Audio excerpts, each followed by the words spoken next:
Hi, good evening and welcome to a conversation on protecting election integrity hosted by the Georgetown Institute of Politics and Public Service, known to many of you as GU Politics, and the Center for Security Studies. My name is Caroline Donnell and I'm a master's candidate in Security Studies, class of December 2021, and a certificate candidate in Georgetown's Institute for the Study of Diplomacy. As a current student of security studies, I, like many of you, am actively engaging with the impacts of technology on national security and the importance of America acting as a model for and promoter of free, fair, and safe democracies. In that spirit, I'm thrilled to introduce tonight's special guest, Krebs. From November 2018 to November 2020, Krebs served as the first ever director of the Cybersecurity and Infrastructure Security Agency at the Department of Homeland Security, tasked with ensuring that the American government's infrastructure could stand up to bad cyber actors, both foreign and domestic. Following the agency's creation of a website debunking election-related disinformation, Krebs was fired publicly via Twitter by then-President Trump. Outside of public service, Krebs has also worked in the private sector as the Director of Cybersecurity Policy for Microsoft. The conversation tonight will be moderated by Mo Alethi, Executive Director of the Institute of Politics and Public Service. Please join us in the conversation by tagging @GUPolitics and @GeorgetownCSS and using the hashtag GUPoliticsForum on social media. For those in the Zoom room, you can submit your questions using the Q&A button at the bottom of the screen. Mo, over to you. Caroline, thanks so much for the introduction and for all that you do at Georgetown. It's a pleasure to have you with us tonight. Thanks to everyone from the Georgetown community who's joining us here in the Zoom, and to everyone else who's tuning in on our social media platforms. For what I think is, I'm excited about this conversation, a topic that we've all been giving a lot of thought to in recent months. As Caroline said, you're going to have a chance to be part of the conversation. If you're here in the Zoom, feel free to click on the Q&A tab at any point during the program. You can start populating your questions now. At a certain point, someone from the team will let you know when we're ready for your question. And then we'll bring you up on screen to ask it yourself. So make sure you are camera ready at that point. Chris, thank you for joining us today. Thanks for having me on, and I'm just going to apologize in advance. I've got 5 kids, 2 dogs, and I'm in the basement trying to find a quiet spot. So there may be some interruption at some point in the next hour or so. Dude, I'm in my attic, hiding from my kids and dogs, so we're in the same boat. Listen, I want to start just to get a baseline of information here. You were director of the Cybersecurity and Infrastructure Security Agency. I think I got that right. Better known in the vernacular as CISA. Can we just start by having you tell people what CISA is and does? Yeah, so CISA is the Department of Homeland Security's cybersecurity, but more importantly, their broader critical infrastructure risk management agency. And really what that means is everything out there from banks to bridges and sewers to schools makes up the fabric of our nation's critical infrastructure, the things that drive our economy, our civil society, just the things we do and depend upon on a daily basis to get where we're going and make sure we're all happy, safe, and healthy. What CISA does is brings together the people that are responsible for securing that, whether it's from digital threats, physical threats, whether human or Mother Nature, and shares best practices, shares information on emerging threats and best in trends we might be seeing. The funny thing or the interesting thing about CISA is that it's not a authoritative agency in the sense that it has law enforcement powers or regulatory powers, generally speaking. It's a convener, a public-private partnership operation that really is, as I saw it, kind of the closest thing in government to the private sector, in that we had offerings. We had information sharing products. We had security assessments. We had exercises and other things that we had as products and services that we had to share with state and local partners, with private sector partners who were really kind of our customers, our stakeholders. And so it's a very customer-centric organization that's always trying to figure out what it is from a support perspective that our partners would need, and then delivering that in a way that only the government could, and not trying to replicate what the private sector could offer. So I want to, before we talk about 2020, I want to go back to 2016 for this conversation about election security. Seems to me that we kind of knew three things coming out of election 2016. One, that the Russians primarily, but other actors, hacked into the campaigns in the national parties, and then used that weaponized the information that they took through that hack. Number two, we knew that they engaged in a sophisticated misinformation, disinformation campaign. And three, we know that they at least attempted to varying degrees of success, to actually hack into local voting systems. I've heard it described as they sort of, like a burglar rattling the doorknob, but not necessarily making it all the way. Although in some cases they maybe got their hand in the door a little bit. So one, is that right? Is that sort of a correct assessment of what happened in 2016? And then when you came on the job, knowing that information, how did you begin to prepare for 2020?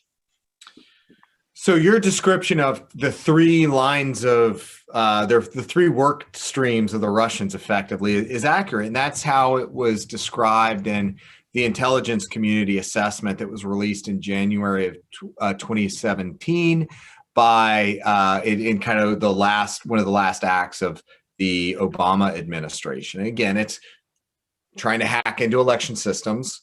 Second was hack and leak operations against political candidates and operatives.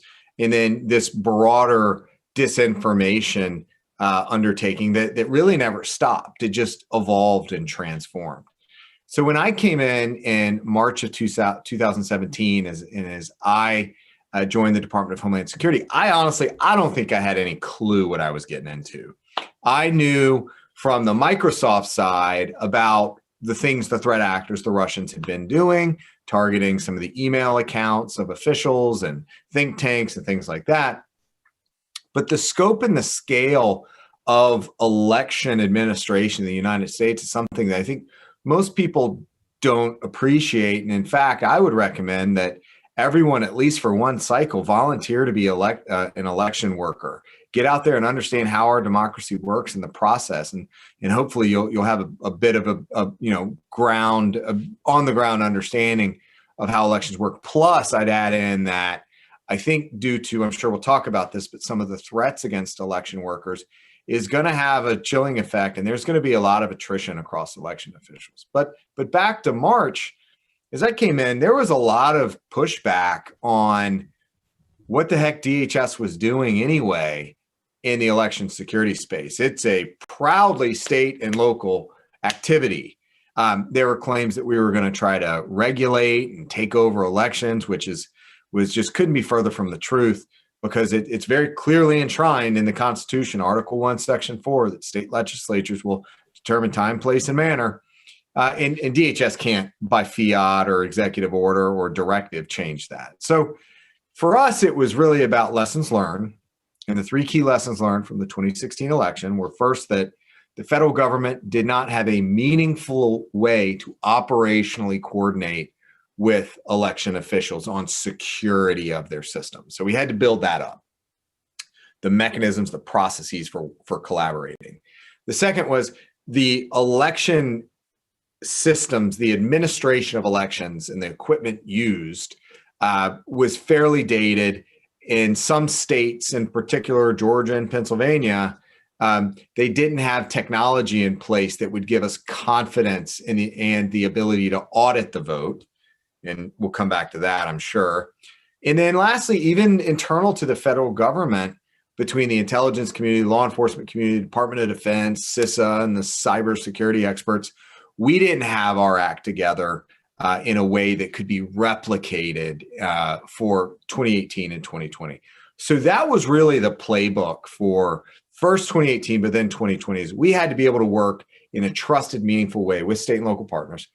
We had to help them get the resources in more secure systems, and Congress played a big role there by allocating about 1.2 billion or so that states could upgrade their systems to get more paper associated with ballots. And then, really it was about getting the internal processes in place where the intelligence community, the NSA and CISA could work together in support of state and locals. And that's where I worked really closely with now Deputy National Security Advisor Ann Neuberger, who I just think the world of.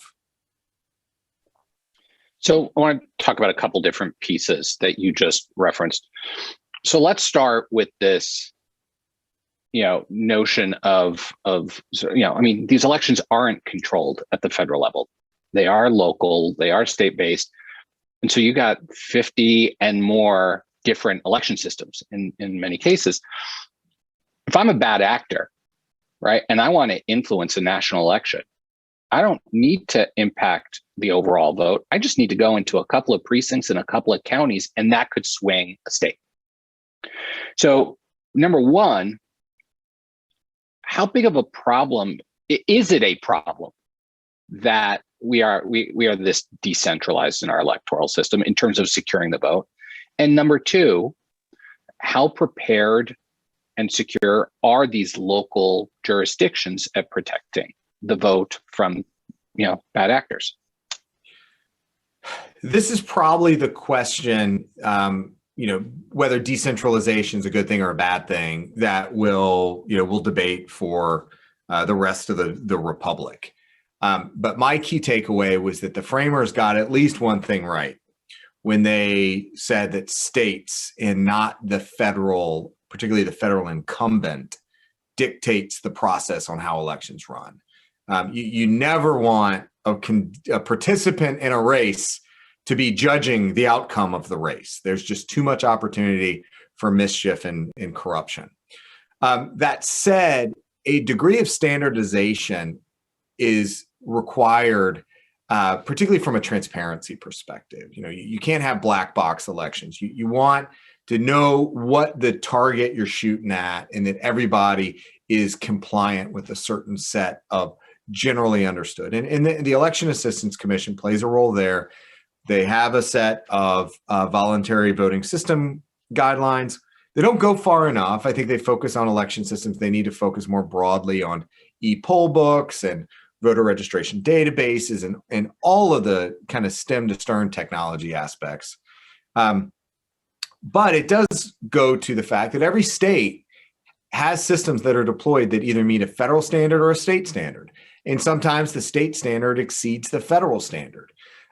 So yeah, there are standards in place. But to the point about at your local election level, it is just not reasonable to assume that you're going to have a Windows administrator expert and several cybersecurity officials that are there that can monitor on a daily basis. And because again, we're talking on the order of 10,000 jurisdictions where sometimes elections administration is other duties as assigned. And that's I think there are a couple things that we need to do about that. First is we need to make sure the funding is there for election administration. Again, that's what Congress did a great job of over the last several years, but it's got to be consistent. You have to be able to set not just your clocks, but your budget process so that you can hire a person and say, hey, I can pay you this year, and I know I can pay you next year and the year after. But if it's a 1 year, if it's an injection of cash now, you might not see more money for 7 years. It's really hard to hire good quality talent in the cybersecurity space with that kind of uncertainty. But it's even bigger than just elections. it's state and local government agencies writ large need to go through a digital transformation. And I'm concerned that COVID is going to have a disproportionate impact on local communities and their ability to upgrade their technologies. And so I think the administration has an opportunity here with their infrastructure package to also include a grant program to help boost elections and just general state and local government agencies for citizen services. And that can also really get to the heart of some of the outsized impact that ransomware is having on state and local agencies. Just a quick reminder to the audience here in the Zoom, feel free to be populating your questions throughout the course of the program. We're going to start turning to you fairly soon. So now's a good time to get your questions in. There's so many different directions I want to go in here, but let's talk about COVID, right? Because you come in, everyone's talking about this problem of foreign interference.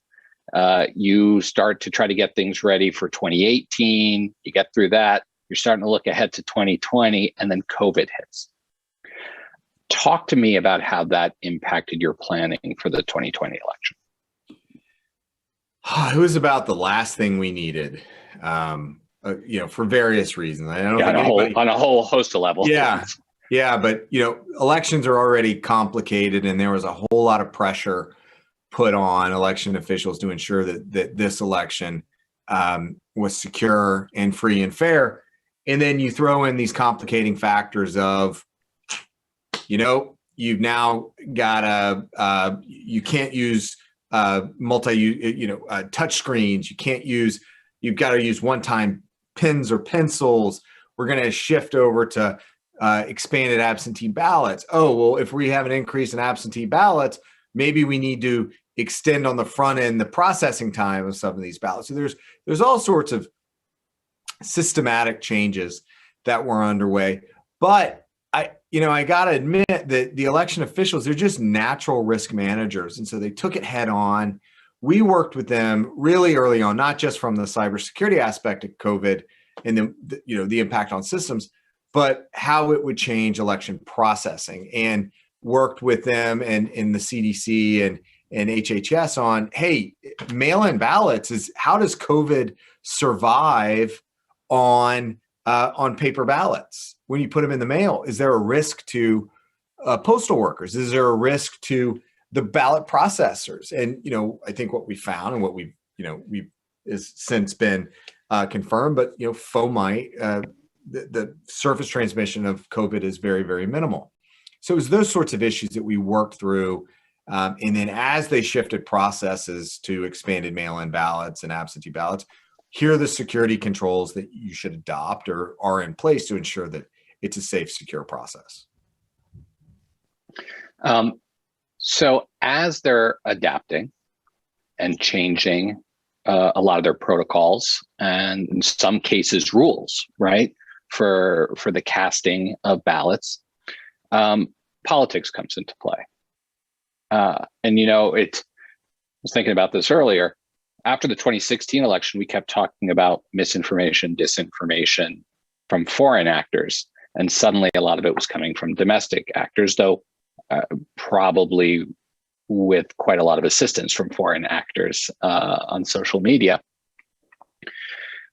And we're all very aware of how that all played out. But I'm wondering, if your thoughts on how that was playing out in real time leading up to Election Day and the immediate aftermath, but also how both of those things come back to that central issue of misinformation, disinformation, and what our response can be to that.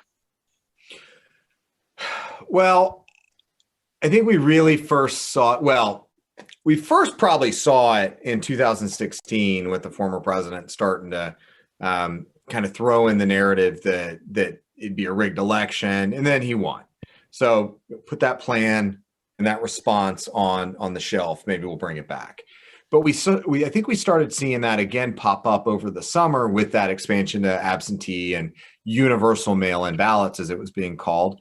And it was funny because that narrative kind of shifted over time as feedback came in from states and from state Republican parties in Florida, for instance. And hey, absentee ballots are ballots really bad, really bad. A couple days later, no, this kind's okay. The other kind's not good. It's all the same. It's all the same process in terms of how ballots are received and how they're counted. But what was happening on the ground was there was a chilling effect on Republican turnout in some states because of the president saying that it wasn't a secure process. But that narrative developed over time. But we knew it was coming. But the bigger problem was that as we threat modeled for the 2020 election over 3.5 years, the way we framed it was, how would any actor seek to either technically disrupt an election or undermine confidence in an election? So we had, dozens of scenarios built out that, you could, to your point, you could go find that one township in Pennsylvania and claim that you did something. And it could be a pivotal county or whatever that would all of a sudden, be within the margin of error. And good luck. You now have to disprove a negative that somebody on Twitter said that something happened. And that's what I think ultimately, as we got out of the summer into the shoulder season and into the fall, we were less concerned about an actual hack manipulating machines because we just hadn't seen any of that activity. We kind of were getting a sense that, the big players were going to sit this one out. But there was still room for maneuvering for disinformation. And the Iranians got involved there. October 22nd, they sent out some emails claiming to be the Proud Boys to voters in Florida, that they were going to come after you if you didn't change your registration and vote for Trump. And so there was still, again, areas for mischief. And so we had to get on top of it quickly. And to your point about what can we do about some of these threats is I'm a big fan of sunshine is the best disinfectant. If the thing is already in the mainstream, and as soon as those emails from the Iranians claiming to be the Proud Boys were in the press, we had to engage. And from first contact with the Iranians to public notification over at FBI headquarters was 27 hours, which was just really, really fast. And my motto here was, just like sunshine is the best disinfectant, for these sorts of operations, speed kills. You want to be very deliberate and precise in how you kill them. But at the same time, and this is the challenge with disinfo and misinfo, is what's known as the liar's dividend. And that's where by talking to the lie or the disinfo, you actually amplify it and you give it credibility. And so there's that balance of, is this one ready for interruption yet? Is it ready? Is it ready? Okay, now it's live. Go get it. So you don't want to draw attention to a thing, but if it's already out there, you've got to just kill it with fire. We're going to start taking some student questions in a moment, but I want to stay on this a little bit longer. You came from the private sector, right? You were at Microsoft. And the partnership between the federal government and the private sector in dealing with this has to be pretty intense, right? Whether it is working with local election officials to make sure that they've got the training and everything that they need to operate the systems on election day, or working with the social media platforms on dealing with this misinformation, disinformation issue. I'd love your thoughts on that, particularly the social media piece of it. So I got to give the platforms, the teams that are toiling away in the bowels of the Facebook factory and the Twitter factory and YouTube and all that, a lot of credit for how far along they came. They hired, they invested, they put a lot of effort into establishing policies to disrupt operations. And sometimes those operations were disrupted based on tips from the federal government. But you just look at, it seems now almost on a weekly basis, or at least a weekly basis running up to the election, there would be some sort of global disruption of a coordinated and authentic behavior campaign. And so they stepped it up. But when you step back, disinformation, in misinformation campaigns are much broader than just the social media platforms. Things have changed so much even since 2016. We saw, for instance, the Internet Research Agency shift off of the building Twitter profiles and pages and Facebook profiles to going to online journals. And even more, they shifted operations to proxy fronts operating out of other countries, including Mexico and Ghana. So they took it out of Russia.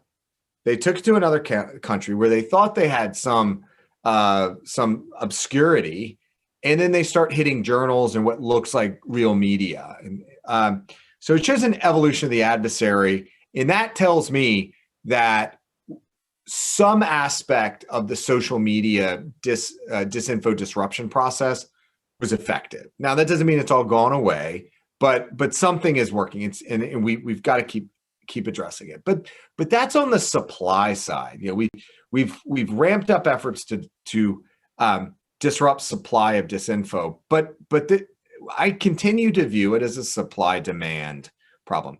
It's something is pulling in. There's a pull factor for conspiracy theories and disinformation operations where it's just finding willing buyers and really solid purchase here. That I think that's where we have a lot of work to do as a government, as a society.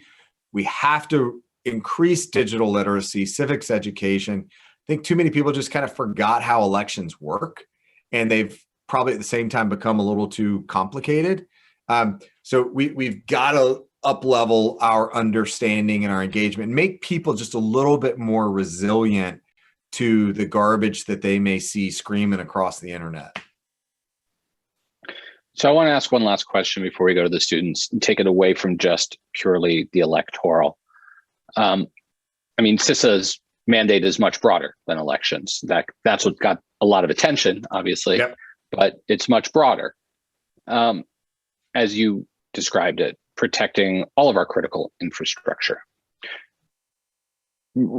Right towards the end of your tenure, we saw some of the vulnerabilities, right, with the SolarWinds hack, which was a pretty significant hack at a fairly significant scale that affected both the private and the public sectors. And it just kind of begs the question, how prepared are we relative to our adversaries for this new sort of, digital battleground, that cyber battleground that the world is moving towards? Well, look at what we're doing right now, Mo, right? We're having a conversation with hopefully thousands of participants, and we're using Zoom, a platform that really most people hadn't even heard of this time last year. So we're rapidly moving through this digital transformation where we're just connecting and depending more and more on technologies. And there's a tension here, and caught in the middle is the user, it's us. The tension is those that will exploit these technologies and those that want to rapidly get them out there for use. And somewhere we have to put additional thought on how do we lock these things down? How do we make them more secure? When was the last time that you went to whatever your favorite big box store is or whatever technology store is and said, let me look at the box here and see what sort of security they've baked into this thing, right? You tend to either buy based on price or brand recognition. And we haven't seen yet security as a differentiator. And I think that's the evolution that we're about to see. And it's going to be aided and abetted in a very, very good way by the Biden administration. And they'll be releasing an executive order on federal cybersecurity that's really going to up the level of software security standards, software bill of materials, all these sorts of things that are going to require additional work by the software developers and vendors, and then require attestations. And the thing I know about software companies is they tend not to bifurcate, meaning if they're going to do it right, they're going to do it right once and sell it to government and commercial. So everyone's going to benefit. So hopefully we'll have more secure products out there for everyone to benefit from. But what it's going to take is someone saying enough is enough. We are going to demand more from our vendors, and it has to be more secure. And so that, I hope, is going to be that next leap ahead. And you know what? A vendor, software vendor could say, you know what, we're not going to sell to the federal government, so we don't need to comply with those standards. But I can guarantee you that there's going to be some kind of label or good housekeeping sign of cyber approval that's going to come along that will make it much more clear of who does what and how seriously they take security. Okay, let's start bringing members of the Georgetown community into the conversation. When I call on you, your camera will be on. Introduce yourself, tell us your name, your Georgetown affiliation, where you're zooming in from, and then please ask your question. So first up, let's start with Adam. Hi there, my name is Adam. I'm an undergraduate at Georgetown in the SFS, and I'm calling in from New York City. At an event last year at CSIS, you joined with the Cyberspace Solarium Commission to speak about election security. And last year, you mentioned that the best way to secure American elections was to create a paper balloting system and to revert to a paper balloting system. And in states that have gone completely digital, to create some sort of paper auditing trail that you can follow. Do you still believe that this is the best way to secure American elections in the future? And how feasible do you think it is that this is actually going to happen for states to return to paper ballots? Thanks. I mean, this is really the question of the 2020 election. So in 2016, about 80% of votes cast in the United States presidential election had a paper record associated with it.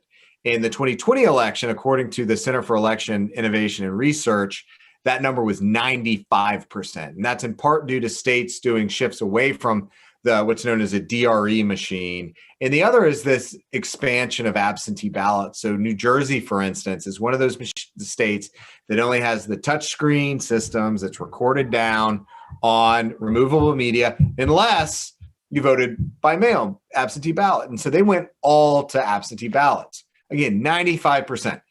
Two states, Pennsylvania, it's a Commonwealth technically, but Pennsylvania and Georgia went to a paper audit trail system from 16 to 20. And I'm telling you right now that if they had not made that push, it would have been much, much harder for me to get up there and out there and say with the same level of confidence that we know that there wasn't any interference. We not only didn't see any activity that would lead to any sort of suspicion of tampering, but the proof was in the ballots, the paper. You could go back and audit and recount. That's what Georgia did. They did a statewide audit and then they recounted again. So for me, it's just the tangibility of the paper receipt where you can go back and you can count and you can count and you can count. And it's about evidence-based elections, but we really got to close out that last 5%. And we also have to make sure that states are conducting meaningful post-election audits along with that audit trail. Okay, Adam, thanks for the question. Let's turn next to Edgar. Edgar, go ahead and introduce yourself.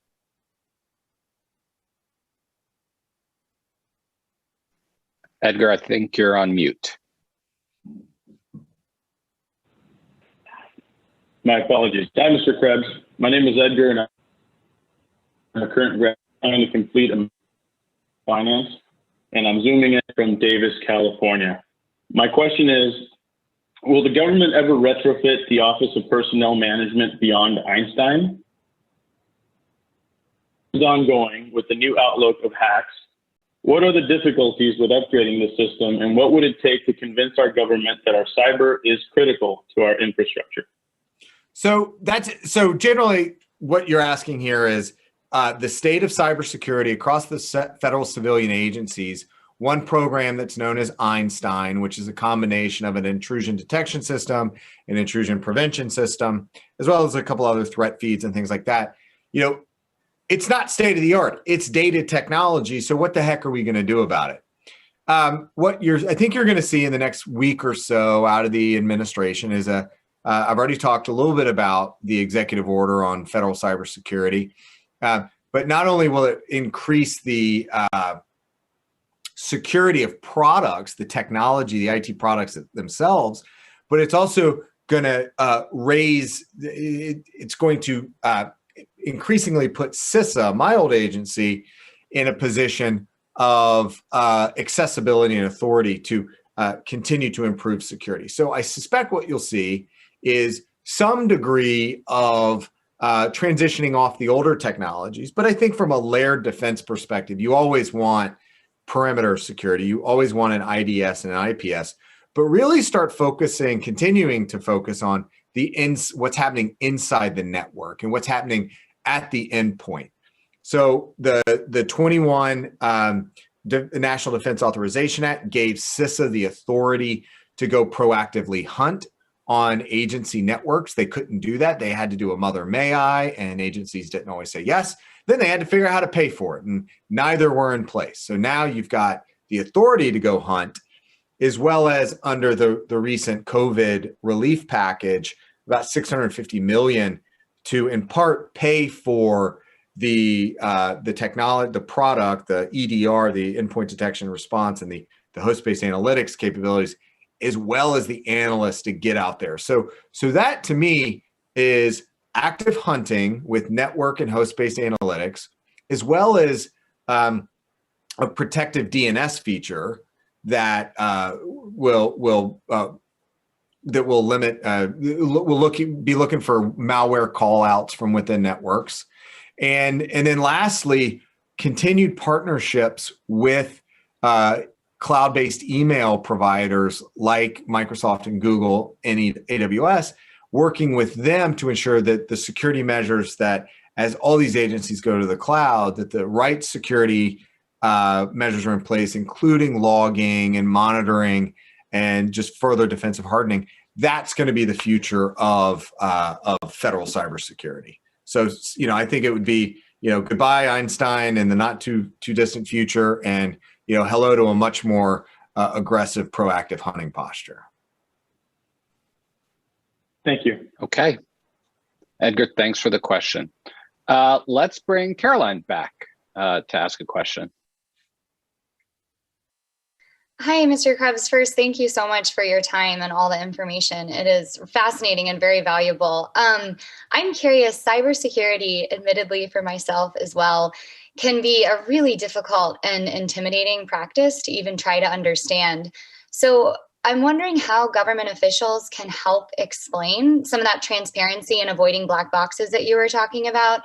The security procedures and mechanisms, both at a state and federal level, to the American public, especially at a time when there's so much mistrust surrounding elections about a topic that is very hard to understand. And do you see this, how feasible do you see this, and sort of what approach should we be taking to open up, explain how these things work, but about a very complicated topic?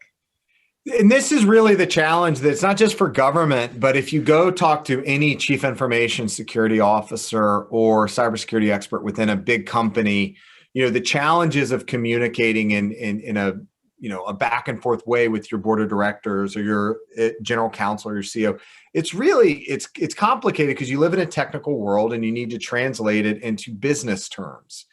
And that's what we at CISA really tried to emphasize, that our audience was not just the technical community that had to implement certain guidance or best practice.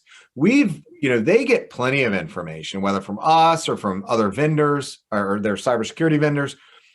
We needed to ultimately make their jobs easier when they had to go ask for help elsewhere in their organizations to their leadership.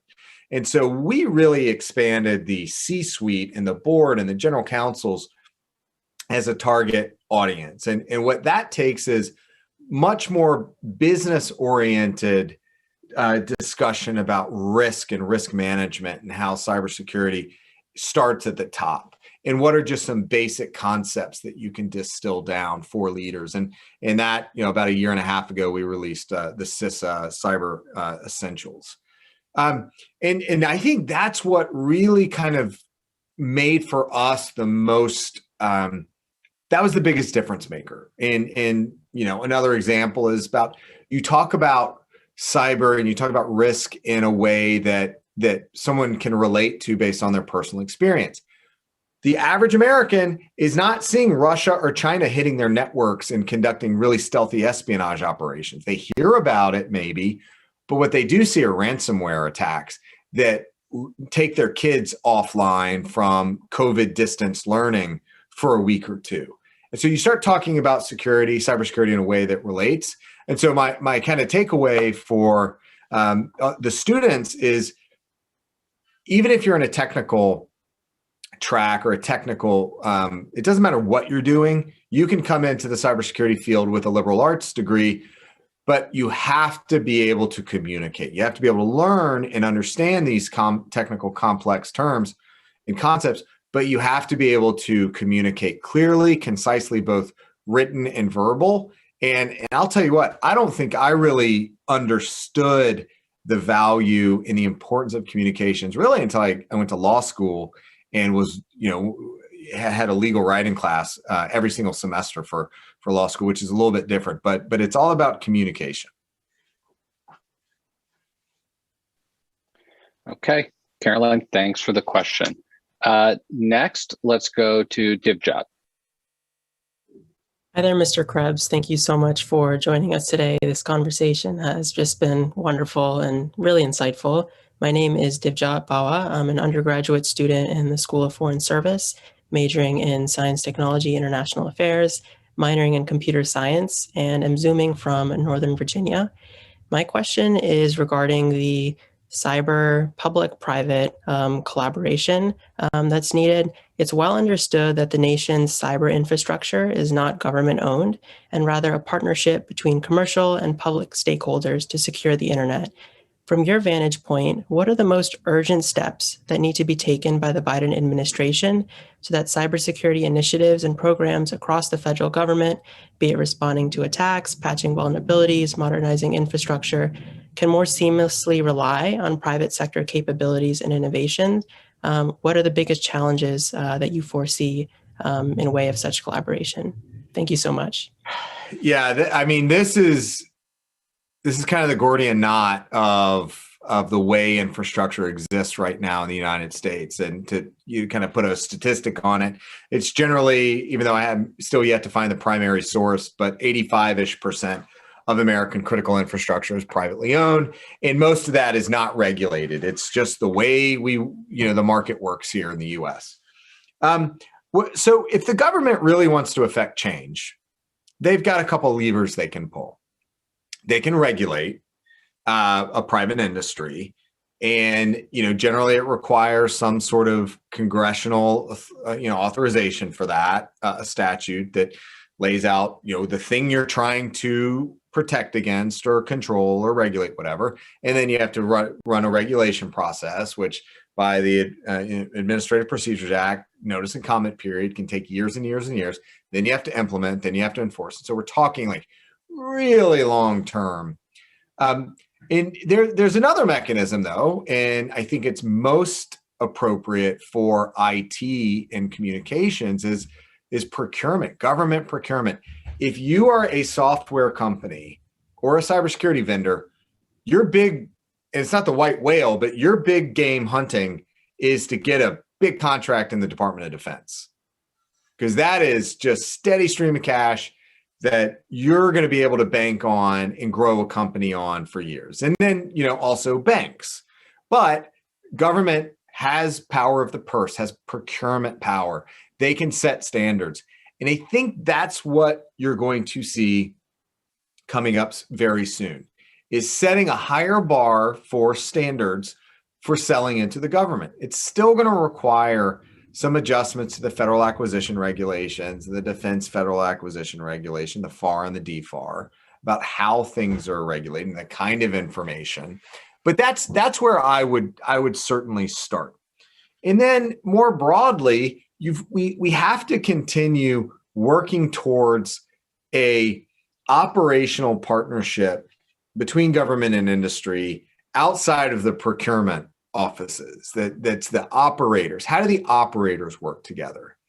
And based on my experience, what I found was that when you talk about information sharing in a general sense, when you're just sharing everything that's coming across your network, it's hard to kind of stitch everything together. You'll get lucky or sometimes you make your own luck.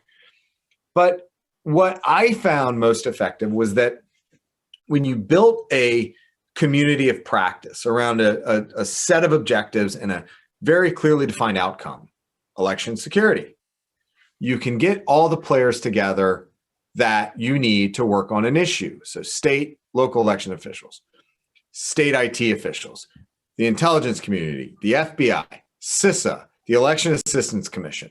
Get everybody together, working on a team. You threat model, you define your outcome, what you want to do, and you can then put really focused resources on minimizing risk. And that's what happened. We had a defined level of funding for election security. And then the magic happens on game day. So election day 2020, November 3rd, we had everybody in the room sharing information. We saw some suspicious activity. It was blocked at the perimeter. You can pass that information over to those that can go do something about it. Like, that's the magic. So discrete, set your outcomes, you fund it, you resource it, you put dedicated personnel against it, and then you just go operate. And it really makes a difference when you have that kind of really intensity of purpose. Awesome. Thank you. Thanks. Thank you, Divjot, for the question. Okay, next, let's go to Martin. Martin, introduce yourself. Hi, thank you for having me. Two questions, if I could, two different streams of questioning. Well, firstly, I'm in the School of Cybersecurity Risk Management Master's Program. So for those of you with questions about that, please pursue that. It's really interesting. The first question I have is regarding mobile voting, principally. How far off is secure mobile device voting? And how realistic are technologies like blockchain for securing mobile voting? We've seen VOATs use some technology, I believe is in West Virginia, with mixed results. MIT Technology Review had a rather unflattering review. I'm wondering if you could please speak to that. Oh, yeah. This is the question that keeps coming up. Tim Apple, right? Tim Cook talked about how we should be, Mo, you know what I'm talking about.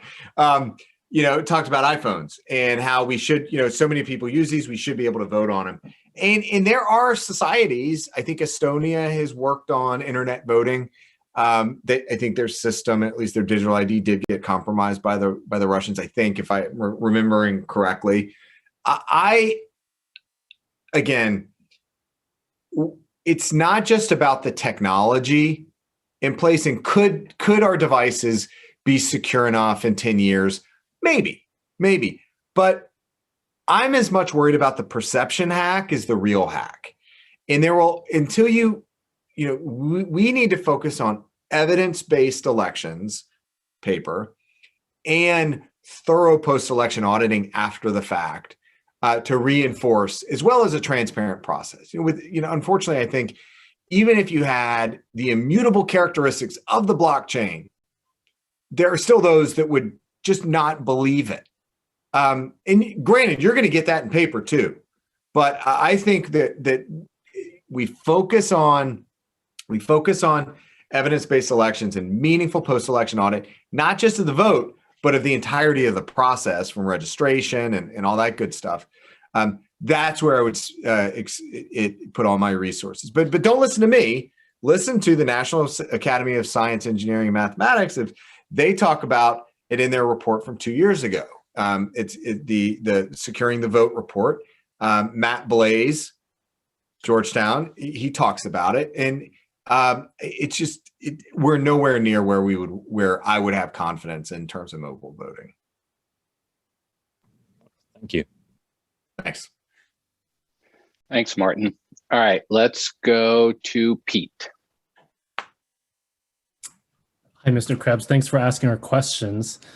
Recently, larger media referred to a U.S. cyber blind spot, and that was in reference to a quote from General Paul Nakasone, where he said, "We may see what's occurring outside of the United States, but when it comes to into the United States, our adversaries are moving very quickly. They understand the laws and the policies that we have within our nation. And so they're utilizing our own infrastructure, our own internet service providers to create these intrusions." I was hoping you could elaborate on General Nakasone's quote there. Yeah, so the NSA by statute and regulation looks over there, right? Outside of the shoreline of the United States, and they can peer into networks across the world. When it comes to the domestic infrastructure, the domestic networks, they don't have the authority outside of the DoD to monitor and see what's going on. There are other authorities. There's the FBI has the ability to serve a warrant if they have reason to believe that there's a foreign actor conducting some sort of intelligence or other operation. It does take time to both have the information to gather the information that you may suspect something's happening, and then get the warrant, put the warrant in place, and the adversary could be gone by the time you get there. And we have seen both Russia and China in particular use virtual private servers, leased cloud infrastructure, and they can spin that stuff up in a matter of minutes and maybe only use it for an hour or a day or a week. And sometimes that doesn't match up with the investigation.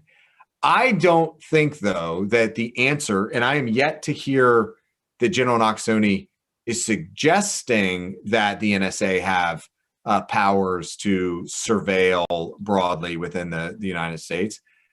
I think there are ways that we can work with the cloud hosting providers to give us a little bit more information on who is using their services. There isn't a registration requirement or know your customer regime required by the government. And that may be one way that we can do this, is just say, look, you've got to establish the identity of whoever is using your service, and particularly their nationality. And if they're of foreign extraction, you need to take some sort of information from them, a passport or whatever. So for follow-on investigation, I think that's where you start. You certainly don't start by trampling on the Fourth Amendment. And again, General Nakasone has not suggested that. I am not aware of any suggestion of his, but I'll say that the last administration, on kind of an 11th hour, did issue an executive order that would, for infrastructure as a service, cloud infrastructure, would require the implementation of a know your customer regime. And from what I understand, this administration is keenly interested in seeing what it would look like to implement that. And I think it's a great first start just to have a know your customer regime. All right, Pete, thanks for the question. We're coming up on the end here, and I want to try to squeeze in a couple of last questions before we got to go. President Biden just announced the new head of CISA, Jen Easterly, who, longtime intelligence official, helped set up U.S. Cyber Command. So first, your just general thoughts on that appointment, and you may have touched on this in other questions. If you were to give her one piece of advice on the next big thing to look out for, what would you give her? So I think Ellen Nakashima from the Post first scooped the story Sunday night that Chris Inglis, who's formerly the deputy director of NSA, was a Cyber Slam Commission member, was going to get the National Cyber Director job. Jen Easterly would get the CISA job, and then Rob Silvers would get the the DHS Policy Undersecretary job. And I said it was a brilliant pick. I mean, I've thought even more. These are slam dunk picks. It's just exactly what CISA needed right now. And this is kind of this was my argument going out the door. Go big, bet big on the next CISA director. Let's make this a from a financing round perspective, let's make this a Series C to Series D move. Go to an established executive that knows how to run big organizations in complex environments. Go big here. And Jen, in addition to her time in the military, where she was a decorated Army officer and a NSA civilian, she has spent several years as a senior executive at a large bank in New York City. And she's got the private sector and the government experience. So big, kind of that one piece of advice to her is, go slow to go fast, right? Is a political, you come in with a lot of pressure and there's a lot that you want to get out of the way, but understand that you're surrounded by career government employees, and a little bit of empathy goes a long way in understanding what their challenges are on a daily basis, and meeting them where they are is going to just build up a rapport that you can be hugely, hugely successful. All right. And so last question. We've talked about some of the things that federal government should do, things that local government, state government should do, things that the tech companies ought to do. You just gave some advice to your successor. Give some advice to us, right? Security, there's an individual consumer responsibility when it comes to security, I suspect. What can you're talking to a bunch of young people here, what can they do to help ensure better security in all these systems, particularly when it comes to elections? Ask questions, be curious. To your McDonough School grads, think about when you're an executive, to anyone that's an executive down the road, what is the safety and security of your customers, the safety and security of your workforce? You'll always be thinking about your corporate citizenship. And that's kind of one piece. Is you see every day all these big tech companies that are household names.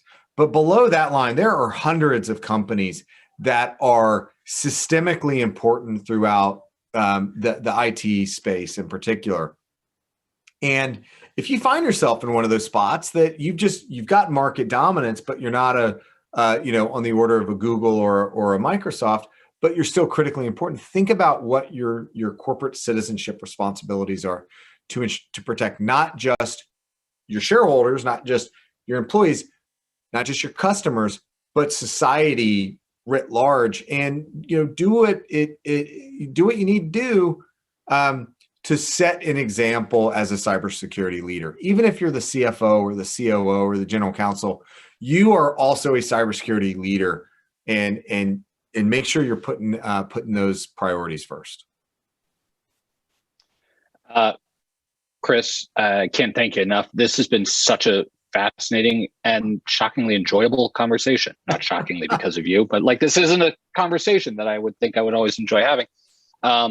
I could keep going. And if you students are like me, and you just are sitting there going, God, I got to get me some more Chris Krebs, you actually have a chance tomorrow. It's coming back to Georgetown. Sarah Sendek, one of our Institute's fellows this semester and former head of public affairs at CISA, has her weekly discussion group at 4 p.m. And Chris has agreed to come in as a guest into that session tomorrow for a more intimate off-the-record conversation. So anything he couldn't tell me, he's going to tell you tomorrow. I want to thank so much our partners in putting this event together at the Center for Strategic Studies at School of Foreign Service, and Caroline for your introduction earlier. And I want to thank everyone who tuned in, both here in the Zoom and on our social media platforms. As always, we've got some more exciting programming coming up in the next couple of weeks before the end of the semester. We're going to try to jam in a few last big events. So please continue to follow us on social media at GU Politics, or going to our website, politics.georgetown.edu, to get more information on those upcoming events. And with that, Chris, thanks again for sharing your time and your thoughts with us this evening. Thanks a lot. Y'all be good. Have a good night.